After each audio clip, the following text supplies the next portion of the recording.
Oi pessoal, tudo bem?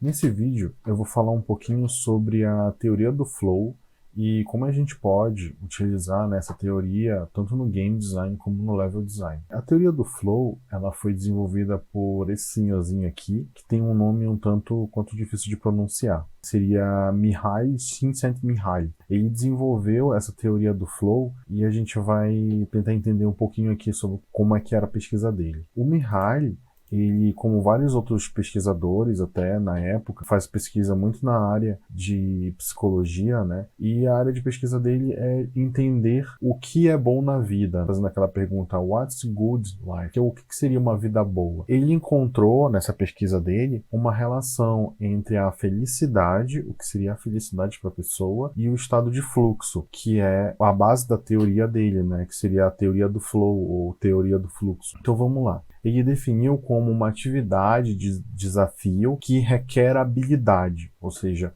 é um desafio que ele está inerente a uma progressão, né, e um aprendizado de uma nova habilidade. A fusão da ação e a concretização, ou seja, os seus atos, eles de fato modificam alguma coisa, metas claras, e quando a gente fala de metas claras, a gente está se relacionando muito ali com o game design. Como é que o jogador vence aquele desafio? A gente tem que estipular regras claras para que isso aconteça. Um feedback direto, que está também ligado com aquela segunda lá, que seria a fusão da ação da concretização, né? Ou seja, o feedback direto eu tenho uma ação e eu consigo ter o feedback daquela ação, que foi eu consegui ou não consegui, ou o quanto eu consegui, que seria esse feedback direto. A concretização da tarefa em questão, ou seja, aquela tarefa ela tem que ter um início e um fim, você tem que iniciar e você tem que ter um momento em que você vai saber se você conseguiu ou não. O senso de controle também está ligado com todas essas outras, né? O senso de controle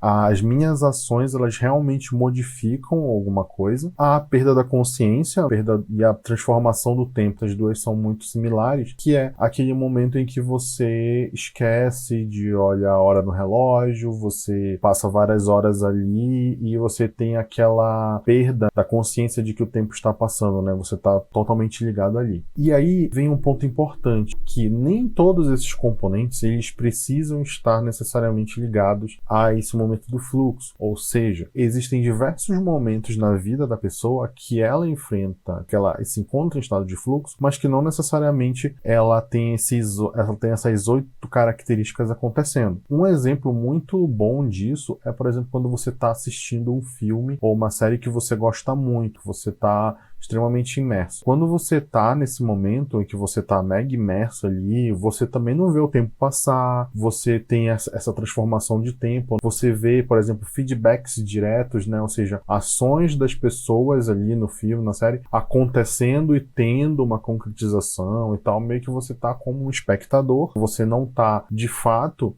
mudando aquilo ali, mas você tá vendo as coisas acontecerem, você tá vendo essas mudanças acontecerem. Isso também acontece muito, por exemplo, quando as pessoas estão assistindo um jogo de futebol, ou um jogo de futebol americano, ou qualquer outro tipo de esporte também, que a gente vê que existem aquelas metas bem claras, né, ali do jogo, de o que é um passe de bola, o que é um saque, feito de uma determinada com uma determinada força, que cai num determinado local da quadra, e aí você tem, ou seja, você tem essas metas bem claras, estabelecidas, e você também tem essa consciência, né, essa perda da consciência de tempo, nessa transformação do tempo. Você passa várias e várias horas ali mega entretido com o que está acontecendo e você entra nesse estado de flow. Então vamos ver agora, mais especificamente, essas características do estado de flow atreladas ao game design e ao level design. Aqui eu coloquei as duas principais características do flow, a relação entre a habilidade e o desafio. Então a gente tem ali em cima a habilidade. O que seria essa habilidade? A habilidade é o potencial que o jogador tem em responder a determinadas solicitações do jogo. Por exemplo, o jogador está enfrentando ali um determinado inimigo e ele tem que fazer uma série de ações no controle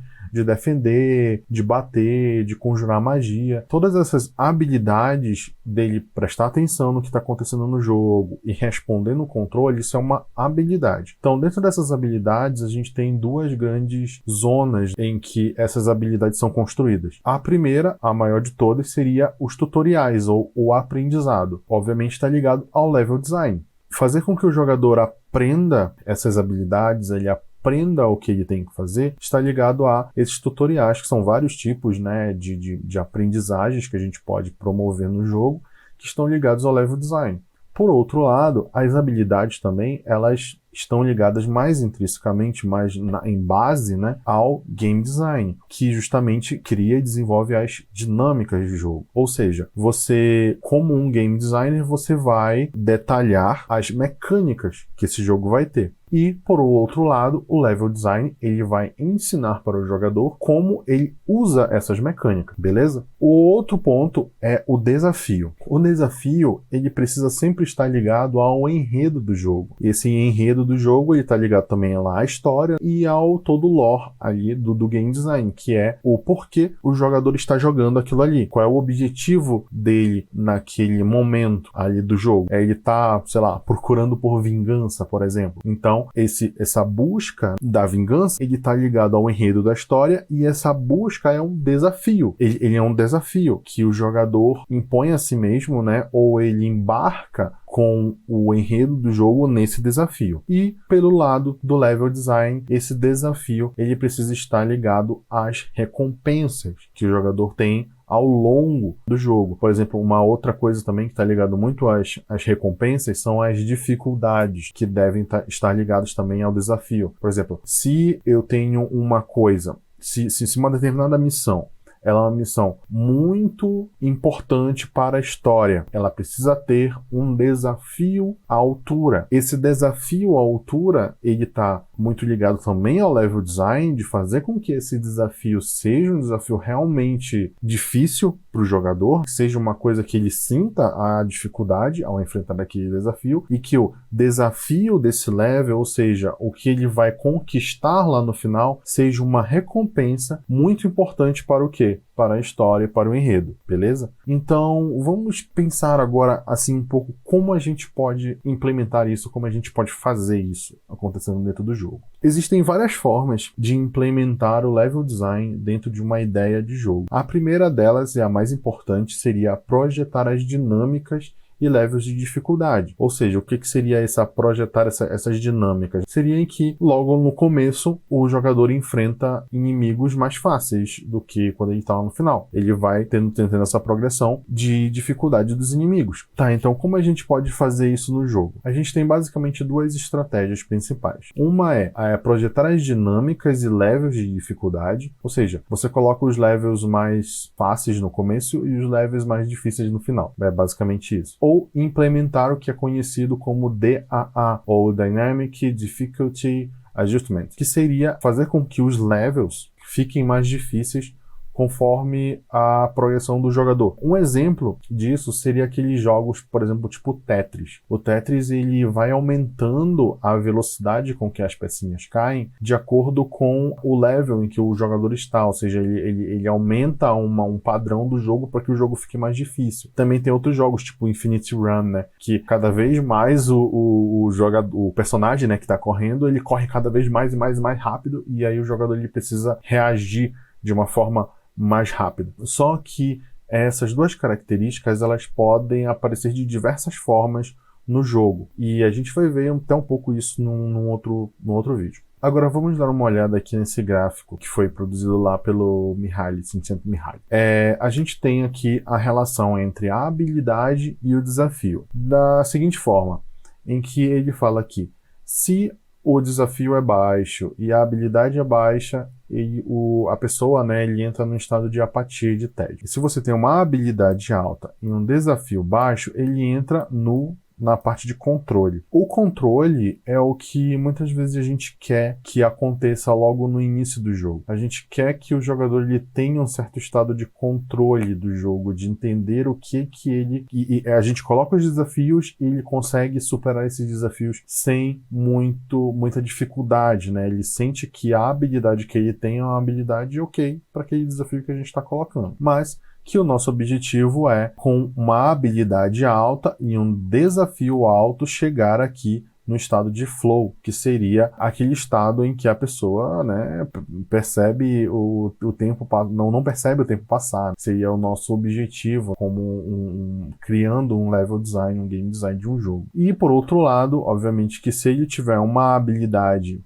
baixa e um desafio muito alto, ele vai entrar nesse estado de ansiedade, que também é o que a gente não quer, ou quer, dependendo de um jogo, e a gente vai ver um pouquinho isso aqui na frente. Então, o nosso objetivo sempre aqui, ao criar essa experiência do jogo, é fazer com que o jogador passe cada vez mais tempo, passe maior parte do tempo no estado de flow, no estado em que a habilidade dele é condizente com o desafio proposto. E aí ele entra nesse estado e passa bastante tempo. Vamos ver aqui no próximo o gráfico aqui que foi desenvolvido pelo Mihai, em que ele mostra todos os outros estados que o jogador também pode, ou que a pessoa, né, pode alcançar ali em relação ao flow. Então a gente vê que também ele coloca o challenge, né, que seria o desafio, e o skill, que seria a habilidade da pessoa, em relação a outros momentos. Então, ou seja, se a gente tem ali um skill, né, uma habilidade bem alta, e a gente tem um challenge não muito alto, um challenge mediano, a gente entra nesse estado aqui, que é o estado de controle. Seria aquele estado que eu falei, que é o que a gente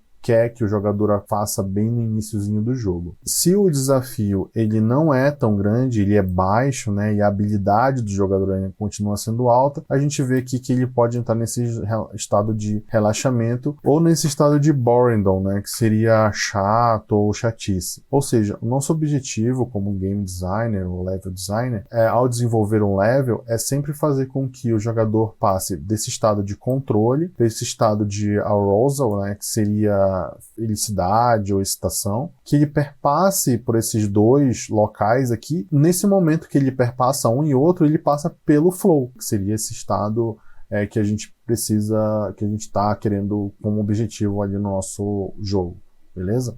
Vamos ver aqui um outro gráfico também, que ele descreve também a dificuldade do jogo e o tempo de jogo, o tempo que a pessoa está jogando. Então, ali a gente vê a linha verde, né, como um balanceamento. Lá no início do jogo, o jogo ele precisa ser um pouco fácil, ele não tem que ter uma dificuldade muito grande, e aí, conforme a pessoa vai jogando, o jogo vai ficando cada vez mais difícil, né, a gente vai aumentando a dificuldade do jogo. Mas o interessante aqui pensar é que o nosso objetivo não é com que o jogador siga exatamente nessa linha verde, mas que ele faça mais ou menos isso aqui, que é passar entre as linhas, que é logo no começo lá ele ter uma dificuldade no jogo baixa, ter uma certa habilidade para compensar aquilo ali, e ao longo do tempo de jogo a gente vai aumentando essa dificuldade, até o momento em que essa dificuldade ela atinge um pico, e esse pico aqui normalmente a gente fornece, a gente dá para o jogador, por exemplo, uma nova habilidade,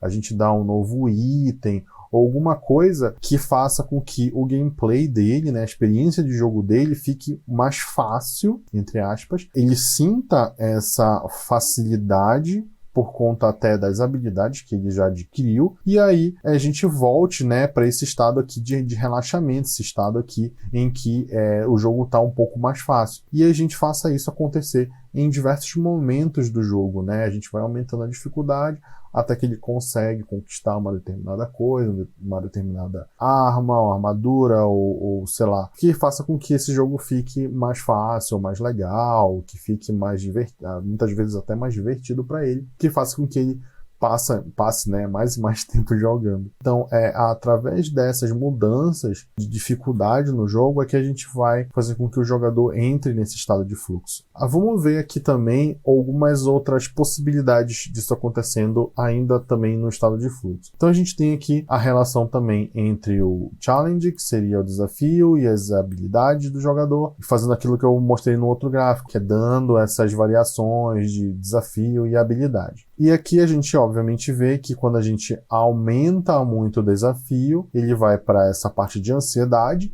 ou se a gente diminui muito o desafio e ele tem uma habilidade alta, a gente vai passar para o estado de boring, né? Um estado de que a pessoa está achando tudo muito fácil. Agora, uma coisa muito importante a gente entender é que existem diversos tipos de jogo. Então é bom a gente também ter em mente que o mesmo jogo ele pode ter níveis de dificuldade diferentes. Então quando a gente está falando de jogo hardcore, a gente vai exigir com que o jogador tenha mais habilidades naquela fase mais fácil, então a gente aumenta ali o nível de habilidade exigido que o jogador tenha naquela fase e obviamente que o desafio vai ser muito alto também. E a gente também pode ter os tipos novice, né, que seria os jogadores que estão jogando no easy, né, que a gente leva em consideração uma menor habilidade deles para enfrentar aqueles desafios. Bom, esse foi um vídeo sobre um resumo do que seria a teoria do flow aplicada a jogos. A gente se vê em breve. Até mais.